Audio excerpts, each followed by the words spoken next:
শিক্ষার্থীদের টানা আন্দোলনের মুখে অবশেষে পদত্যাগ করলেন রাজশাহী বিশ্ববিদ্যালয়ের 6 দিন। দিনভর তালা, স্লোগান আর মিছিলের পর রোববার রাতে দায়িত্ব ছাড়েন তারা। এই ঘটনাকে কেন্দ্র করে বিশ্ববিদ্যালয়ের প্রশাসনের বড় ধরনের পরিবর্তনের ইঙ্গিত দেখা যাচ্ছে। রোববার 21 ডিসেম্বর সকাল থেকেই রাজশাহী বিশ্ববিদ্যালয়ের ক্যাম্পাসে উত্তেজনা। আওয়ামী লীগ পন্থী 6 দিনের পদত্যাগ দাবিতে ডিনস কমপ্লেক্সে জড়ো হন শিক্ষার্থীরা। পরে একে একে তালা ঝুলে পড়ে ডিনদের চেম্বার সহ বিভিন্ন প্রশাসনিক ভবনে।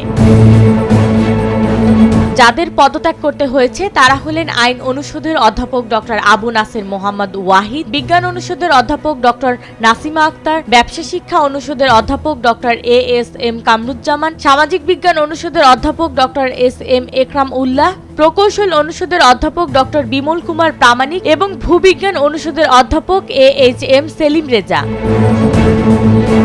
সকাল 10টার দিকে শিক্ষার্থীরা ডিনস কমপ্লেক্সে প্রবেশ করে তাদের দাবি জানায়। তবে এদিন ডিনদের কাউকেই ক্লাস কিংবা নিজ নিজ দপ্তরে দেখা যায়নি। এতে ক্ষোভ আরও বাড়ে শিক্ষার্থীদের।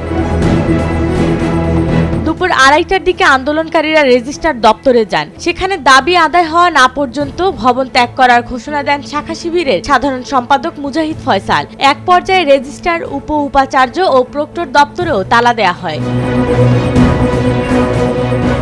প্রায় আধা ঘন্টা পর তালা খুলে প্রশাসনের সঙ্গে শিক্ষার্থীদের বৈঠক অনুষ্ঠিত হয়। বৈঠকে তাৎক্ষণিক কোনো সিদ্ধান্ত না এলেও রাতে আরেক দফা সভার ঘোষণা দেয়া হয়। এরপরই আসে 6 দিনের পদত্যাগের খবর।